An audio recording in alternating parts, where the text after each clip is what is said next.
Hola, my lovelies. It's me, author Alexandria Infante, coming to you with a new review. So, I did this review already, but then I didn't realize that the stupid camera or the space on the space here wasn't enough. So, I got all the way to the end of the review and then it stopped. So, now I'm doing it over. Urgh. Okay, so now, basically, tonight's review is one of our submission authors. So, basically, I'm going to finish. Excuse me. We only had two actual submissions this week. I'm hoping like we get some more, but even if we don't, remember what we said was that we will basically substitute the days that we don't have submission authors with authors that Jin is downloading from Amazon, whatever else, whatever, maybe Smashwords, wherever indie authors are. That's what we're going to do. Until we can get more submission authors. So hopefully some of our posts in Facebook will garner us some more. I'm not exactly sure why people are afraid of reviews, but I just feel like, I mean, yes, I know they can be viscerating. Some are evil, but as an author, they do help you also to hone your craft. So anyway, so that's pretty much what we have for, this week. And so tomorrow, with today being Tuesday, today is a multicultural day or an IR day. And so then tomorrow I will review one of our uploads. And then on Friday, I will review another one of our submission authors. So, excuse me. Now, tonight's author is, just one second, take off these glasses, because I can't see with them on. All right. So now, tonight's author is Laura Heffernan. I believe that's how her name is pronounced. And the book is called Anna's Guide to Getting Even. Revenge is a dish best served via subpoena. And here is the cover. Hope you guys can see that. There we go, right there. Okay, so now, let me grab my notes. So Anna, or actually her name is not Anna, it's Ana, which basically like Anaí, Ananoy. Basically, the character is Latina. I believe she is Mexican American. So now, Ana is basically she is an exec, she's a junior exec. I'll get it right in a second. She's a junior executive for this huge company. I think it's Corp Tots or something like that. But anyway, it's like fashion and advertisements for kids. So everything that she works with has to do with kids, fashions, the advertisements, all that stuff. So she has to keep a tight knit, very loose social presence. So like her Facebook has to be private. LinkedIn only has to do with, corporate accounts and that kind of stuff. So all of her personal life has to be personal. Like she can't really have anything on social media. So because of the fact that she works with kids, it's sort of like me not being able to, like my first name is not Alexandria. My first name is Jenny, but I teach under that. So, like, if you were ever looking for Professor Alexandria Infante, you won't find me. And hopefully you won't remember what I said my name was. Or you won't understand it to pronounce it. But anyway, so you will never find my true name, what I teach under, on the internet anywhere. Because of the fact that during some summer months, like when I was in New York or when I was here during the summer months, if I don't want to teach outright, I tutor K through 12. And like I might tutor SATs, PSATs, anything that has to do with K through 12. So this is why I have to keep that entire identity separated from the author identity. So basically, she has to do the same because she even though she is not directly working with children, she has to have a pristine presence because the advertisements, the fashion, all of that stuff has to do with children. And so you can't have this huge super um agency executive, whether she's junior or whatever, being linked to scandal. And so she's been working for this company. She's been working for this company for the last 3 years, I believe. Okay, so she's dating the owner's son, Jason, or Jay, as she calls him. And they've had their relationship is like a year old. But before she ever got into this business, she was dating Eric. And Eric is like one of those trust fund babies. And they were dating for about a year. And then a year into the relationship, he decided that he wanted to work like without borders, but like not the actual doctor, but like, building homes in like South America, like Ecuador, Nicaragua, all of the places like that. He wanted to go help build houses, waterways, all that kind of stuff. And so she was like doing her Tammy Wynette, when she stood by him, and she was like, okay, cool, I'll be here when you get back. And so it was supposed to be for 3 months originally. And then the 3 months turned to another 3 months. And then the 3 months after that turned to 9 months. And so basically it got to like a year, I believe a year and a half.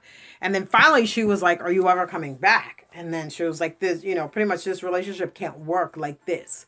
And so she decided that it was best that, she's like, hey, it won't work. I haven't seen you in a year. And so we pretty much can't keep holding on to each other. And so she was like, let's just, pretty much call it off. And so he never responded to the email because, yeah, she broke up with him in email. So he never responded to the email. And so she just figured it was over, or like he was hurt and he didn't want to talk about it. So he was done. And so like maybe a week or two after that, she started dating the boss's son, Jay, because she had already had the interview with him. He liked her. He offered the job. And then she started dating him. And so now a year passes, I believe, in the book. And so then the book opens up with the hurricane. A tropical storm, she calls it, but her anyway. And so the book opens with a tropical storm, and half of her house is like decimated, and basically she had to wind up spending the storm, like this, the bulk of this hurricane in like the basement of her house. And then, then she comes up and she looks around and it's just chaos. And so she treks out of the house, like she can't find anything. And then they remember like there's this one payphone in town, or she remembers. And so she goes to the payphone and it's like a long line. And then she finally gets to it and she calls her boyfriend and she's like, hey, yeah, I'm good, I'm fine, blah blah blah. And he says, oh, okay, I'll come and pick you up. And so he comes to pick her up. And then they can't get back to New York because of all the traffic and all that stuff. So because he lives in Midtown Manhattan, and so they can't back to the city because of all the traffic and stuff. So they decide to spend the night in the basement.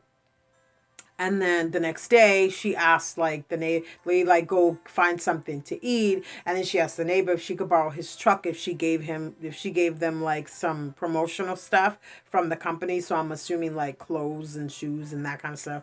And so so they allow them to take the truck. They move what they can to his apartment. She goes to stay with him, and then he's like, yeah, I'll have the rest of your stuff, sent over. And so then the next day he's already gone to work. And the next day she's getting ready to go to work because remember they work together. And so she starts getting all these messages on her phone, and she's like, because her phone had been off the entire time that she was dealing with the hurricane, because one, she didn't have power, so she couldn't turn it on. And then she plugs up the phone, and so it's like she starts getting all these messages, these emails, these calls, all this stuff. And then so she's like, what the hell? And so she decides to click on the messages, and they're like really evil, like bad messages. There's some Trump type messages, go back to Mexico, USH, blah blah blah blah. The stuff is I can't say it, which I'm kind of glad. Like the first video is bad, is like is I had to do it over because I said a word that I was not supposed to be saying on my channel or this channel. Like I could say it on my channel if I want to, but this one, because of the fact that we're trying to get this one recognized by YouTube, I was not supposed to be saying that word and it slipped out. So yay! Thank God. But anyway, and so all the stuff that they call her. And so she's just like, okay, she put the phone on do not disturb. She gets ready for work and then she goes to work. And so when she gets to work, the boyfriend Jay is like, oh, can you come into my office? And so she goes into his office and he's like, close the door, sit down. And then he's like, I'm not sure how to tell you this. And she's like, what? And then so he starts telling her about, basically he's like, have you been getting any crazy messages, emails, text calls? And she's like, yeah. And then so basically it all boils down to someone put nude pictures of her on the internet. And they didn't just put them on the internet. They sent them to all her family and friends. They sent them to her co-workers, and they sent them to like the higher ups, they just basically sent them to everybody. And then so then they also hacked her Facebook. So they put it all over Facebook. They changed her to I'm a C guzzling blah blah blah blah. They went to the LinkedIn and they sent for job recommends. They sent the pictures of her saying that to potential employers, all that kind of stuff. So they basically royally screwed her life. And so the boyfriend goes, dirtbag that he is. He says, well, we're just pretty much go back to the house. And then he thought about it. He was like, well, my dad's like freaking out. The higher ups are freaking out. And so they want to distance themselves from this and this, this scandal. And so she's like, okay, well, what does that mean? And he's like, well, they're going to put you on a leave of absence. And so she's like, really? Wow. And so then, he goes, yeah. And so, my dad's thinking like we should cool the relationship for a while. And so it already tells you right there, he's a douchebag. And so he's like, but I could put you up in a hotel if you need to. And then so she was like, wow, so you're kicking me out of your apartment? He was like, well, my dad's thinking like, we need to distance ourselves from this because it's everywhere. And so she's like, fine, whatever. And so she goes back to his apartment. And when she gets to his apartment, she's like looking at all the stuff, wondering if she should take it. And so she decides not to. And then she gets a phone call and then it's the police. And she's like, oh my God, good. Thinking like that her boyfriend had called them for her to file this police report. And then so the police, she tells them where she is and then they show up and then the police are like, yeah, basically they're trying to charge her with distributing and posting nude pictures and all that kind of stuff, which to me was like kind of dumb. And so basically the one evil cop is just like, yeah, she didn't have any sympathy for her. She's like, I didn't do that. Someone did this to me. And so the younger guy is like, the younger detective, he's like, yeah, basically, we're not saying that you did this. And she was like, of course, why would I randomly post pictures of myself, not to mention post billboards of me and then post my face and my body on bus benches throughout the city? That doesn't even make sense. That's why I kind of thought that was stupid for that to even be in the book. But anyway, and so then they have the conversation, they leave, and then she leaves his apartment and she checks into a hotel, like one of the poshier ones. And just thank God for her, because once she gets there, she sends him an email and is like, oh, how's everything going? And then he pretty much says, well, my dad wants me to distance myself from you, period. I'm really sorry that this happened to you, but basically breaking up with her in an email to tell her like he was done with her. And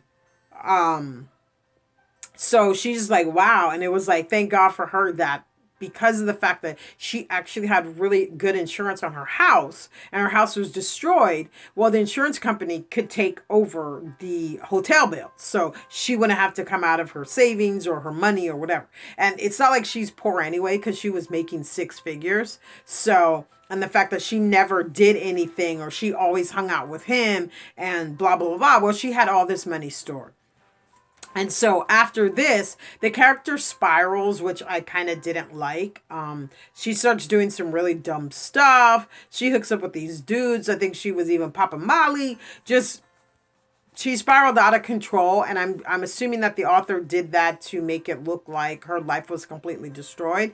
And so then she tries to kill herself, or she pretends that she didn't try to kill herself. She winds up in the hospital. Her best friend Tara, which basically the cat Hermione belonged to at the beginning, that she was hanging with the cat. I think I mentioned that. If not, that's who she was. And so her best friend Tara was down in Indiana, like taking care of her mom. And so then she wakes up in the hospital, and Tara's there, and Tara like slaps her upside the head. She's like, "What the hell's wrong with you? Are you stupid? Why would you try to kill yourself? Blah blah blah blah." And then she had an earlier attempt to kill herself when she was like 13. Excuse me. And so it's basically on record. So automatically, they're going to give her like a 72-hour lockdown. And then, so she decides to, because her life is so chaotic right now, and she really doesn't know what she's doing. She decides to, when they tell her that she like has to go to the facility, she decides to stay there for a week. She voluntarily went and committed herself for that week to get her mind right and to get away from everything that was going on. And please understand, people, it is never shameful to seek mental health. Please understand that. It is not. You do not have to be ashamed if you have issues that you need to talk to somebody to. I hate the fact that people put such stigma and such bad stigma on someone needing, a healthcare professional. That's what they're there for. And a lot of time I used to talk to one. I don't want to tell my family all my business. So speaking to a therapist or a psychologist, that just gave me peace. Because then my family didn't need to know all of my business. So anyway, there was nothing wrong with speaking to a healthcare professional.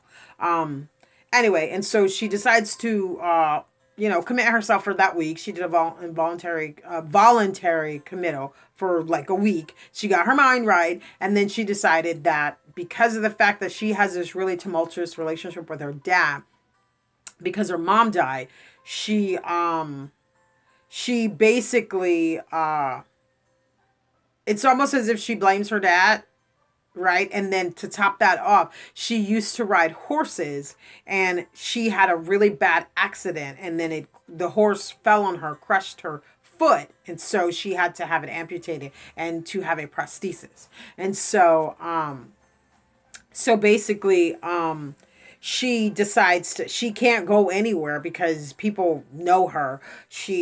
Because the fact that he posted it everywhere, and it's all over the internet. And then she did, and the reason why it's so out there is because she had done a interview for Forbes magazine on up and coming rising junior executives.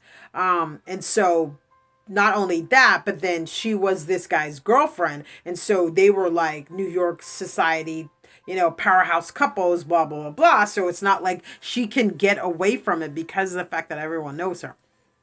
And so, she decides to go down to Carolina with her dad and, basically, one, work on their relationship, and two, just, I guess, like sort of forgive. And so out of all of this, that's the best thing that came out of it, was the fact that she got to see a different side of her father. And so, then basically, she's at the mall one day, and she's like looking for clothes and stuff. And then she sees this girl that she knew from like when she was a kid. And then so she goes into the clothing room, and she goes to take off her clothes and, take pictures. And I mean, to try on the clothes. And then all of a sudden the shutter starts flashing, and she looks up, and she's like, what the hell? And it's the girl, which technically was never really her friend. She needed the money. So she took the pictures of her to find out where she was, because all the media is looking for her. And so, basically she realizes then that she needs to do something about this. And then the friend Tara calls her and gives her like all this information about how you can seek punitive damages, and the fact that the laws don't cotton to that anymore, and that she needs to do something about it. And so she gets a lawyer, Mei Ling, and Mei Ling is like, we're going to sue him for everything he has. And so basically, the friend Tara also had gotten like screenshots of his Facebook because he obviously forgot, like, um, even though he deleted and blocked the girlfriend, he forgot that he was friends with the friend Tara. So she was able to go onto his page and screenshot some of the stuff that he said about her and the revenge. And so basically she gets Mei Ling and they decide to sue him, and so now they're going to court, and that's where I will stop the book. Okay, so now I had a lot of issues with this book. One, well, first off, I like the fact that it's a Latina character, because the character Ana is Ana Guerrera. She's Mexican American, and so I like that it's multicultural. It's a Latina female lead. Um, One of the issues that I have is that I felt like the character was weak. That's just my honest opinion. She was billed as this tough as nails, like, kick-ass professional. I believe I can say the word ass on here. Professional who just, was like, no one's stopping me. I'm reaching this ladder. There is no glass ceiling for me. But then the stuff that the author has her doing in the book, to me, it didn't say vulnerability. It said weakness. And depression, if the character did all of this for depression, I think the depression side of her should have been played up more, and then it would have been more understandable that she tried to take her life, or that she couldn't live in this and the stuff that she did to spiral out. Because it does say that she had depression when she was 13. But the author doesn't give any background for that. So I had an issue with that. She says the tri-state. Now, the tri-state, that's a very ambiguous statement. What tri-state? So I kind of felt like that needs to be fixed. I was also confused when she said red bank. Because there are technically, a lot of these might sound very anal and very, like, too technical, but I'm telling you, I'm coming from you as the reader right now, not the author. And the reader is going to clip you on this, because just like yesterday's review, one of the readers gave the author a 1 star because she said the altitude, which I thought was completely stupid too, but she said the altitude in Colorado was less than Seattle.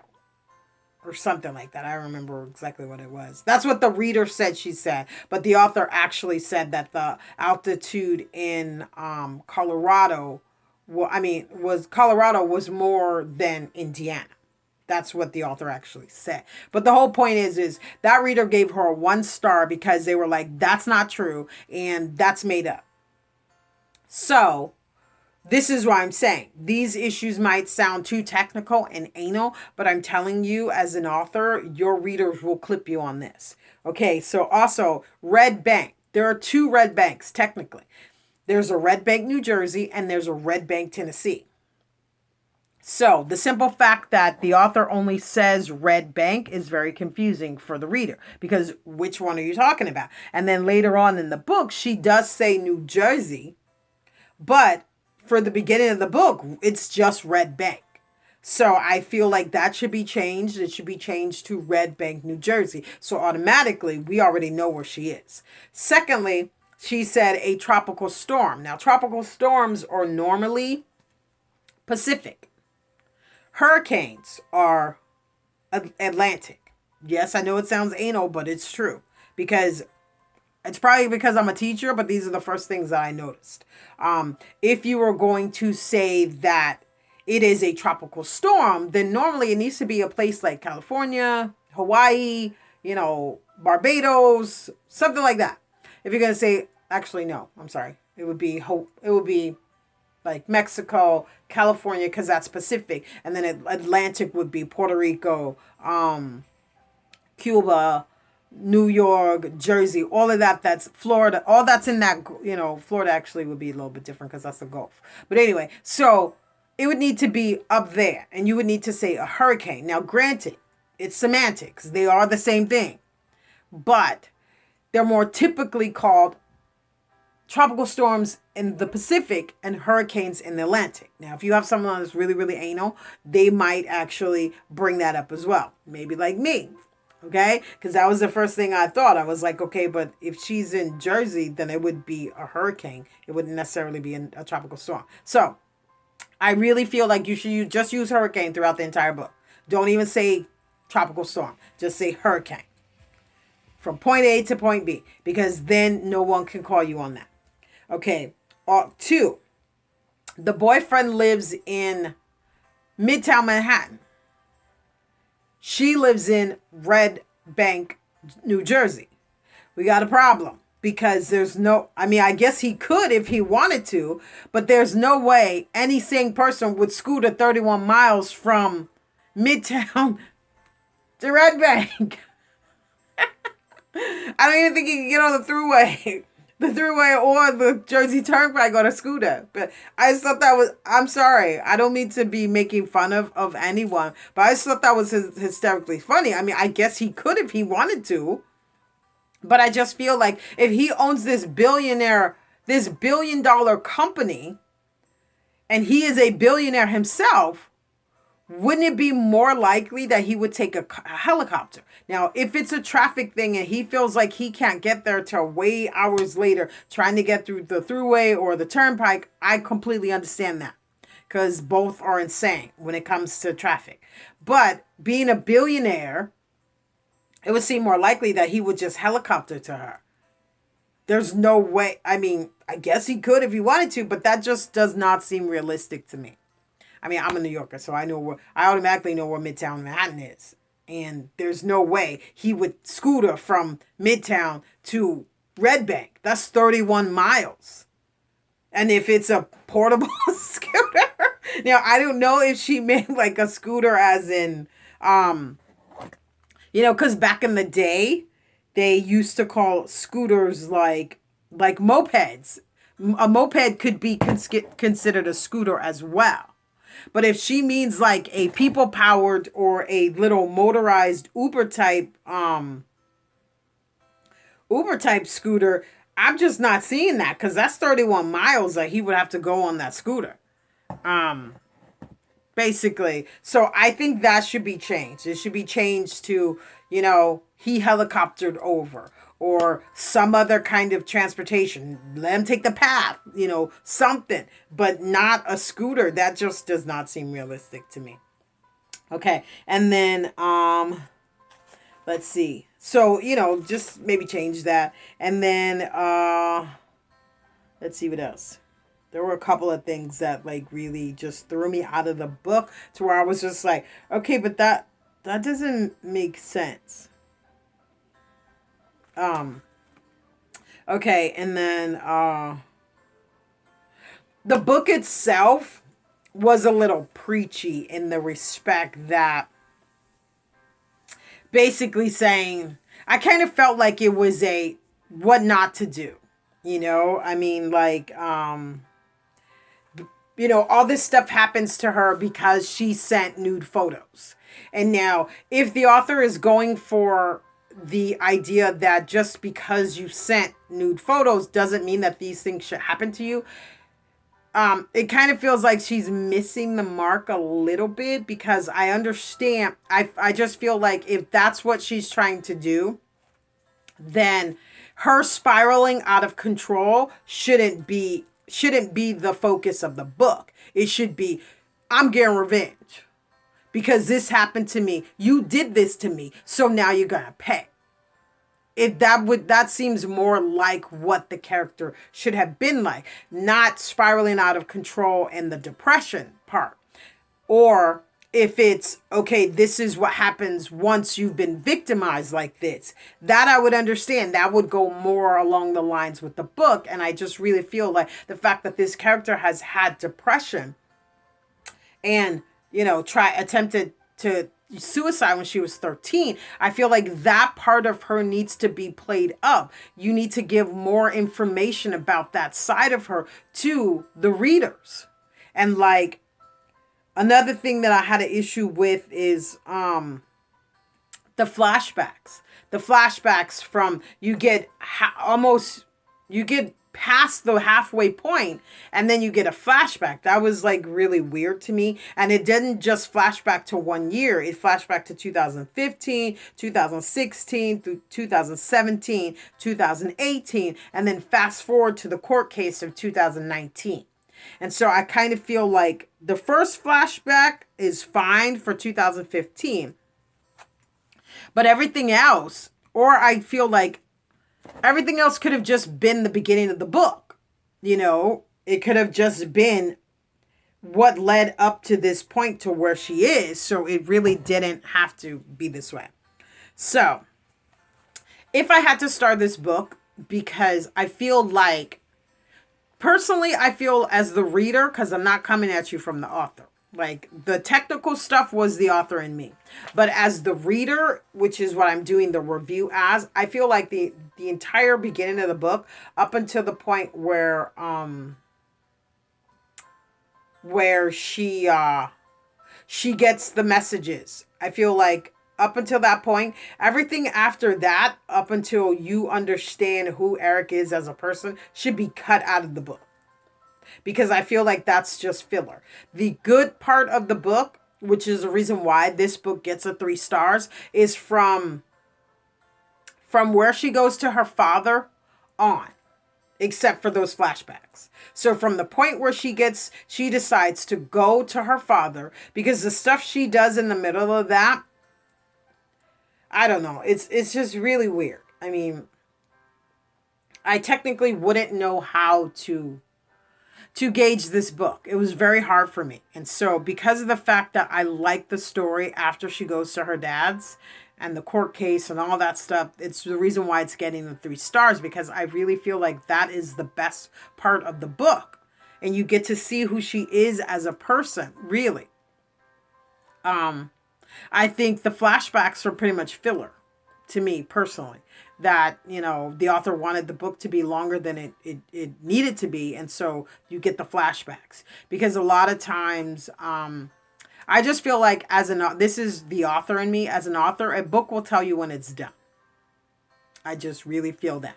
I've done that with every book that I've written. Like, I will get reviewers saying, oh, I wish this book was longer. No, the book wasn't supposed to be longer. The book told me that it needed to end. And that's where I ended it. That's what I feel. And so I really feel like a lot of the stuff in the beginning was filler to make the book longer than it really needed to be. And so I'm going to star this book a 3 stars because I really enjoyed the story after she gets to her father's. But before that, it was kind of hard for me. It kept throwing me out of the book a lot of times, and I felt like a lot of it was filler. And then what she did with those guys, that kind of pissed me off, because it was like, you know, she was billed as this, you know, courageous fighter, and she didn't really turn into that until, you know, you got to where she went down with her father. But everything before that just kind of like didn't make sense to me. And I'm getting that the author probably was doing it to showcase the fact that her life spiraled out of control. But I just feel like there were so many other ways you could do that, because the scene with those dudes, it sort of felt like you were pretty much proving that she was the hoe because she did that. And so that's why I had an issue with that, because basically it was almost as if, you know, you were saying everything that they were saying about her was true. And yes, a woman can have her sexuality and she can do whatever the hell she wants. That's true. But just like the lawyer told her, I kind of felt like that was proving his point and not yours. And so I kind of felt like that scene shouldn't have been in there. But anyway, and so that's my review for tonight. I am giving this book a 3 stars. I kind of really wish the author would go back and you know, revamp the beginning of this book, because I believe this book could be a 4-star book, because it's relevant content to what's, you know, going on in the world today. People posting pictures of, you know, revenge sites, especially revenge porn sites where some douchebag can't deal with the fact that you broke up with him. Or maybe you did break up with him. That was cheesy. But hey, that's life. You deal with it. You get over it. It doesn't mean that you get to upload somebody's pictures to revenge porn. That's why I've never sent those. Never in my life. Never. Because that was always my one worry that some stuff like that would happen. So I never did it. But anyway. So this is tonight's book. Once again, it's by author Laura Heffernan. And the book is called Anna's Guide to Getting Even. Revenge is a dish best served via subpoena. Here you go. And I want you guys to go out and pick up this book because remember, these are my opinions. They are only valid to me. You do not have to listen to them. My whole thing is I want you to go out and get these books and, form your own opinions. Just like I tell my students. I'm telling you about this. I want you to go and get it yourself. I want you to read it yourself. I want you to interact and engage with the characters of this book. And then you give me your opinion on. And that's pretty much it.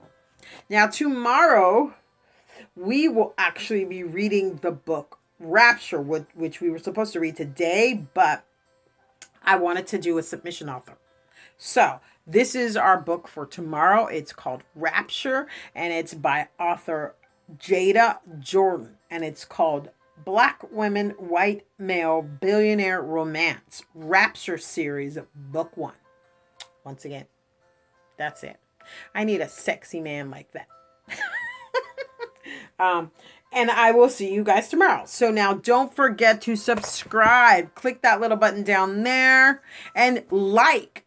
Give us some likes, guys. You guys have, there are some subscribers. There are some people who comment all the time, but you guys never like the video. So like them as well, because that lets YouTube know that you guys actually like our content. So click that subscribe button if you are new to our channel and subscribe. And then if you are a regular, click the like button so they know that you like it. And then click that alarm bell so every time we upload a video, you will get a new one. And that's pretty much it. I will see you tomorrow with a new review. Bye.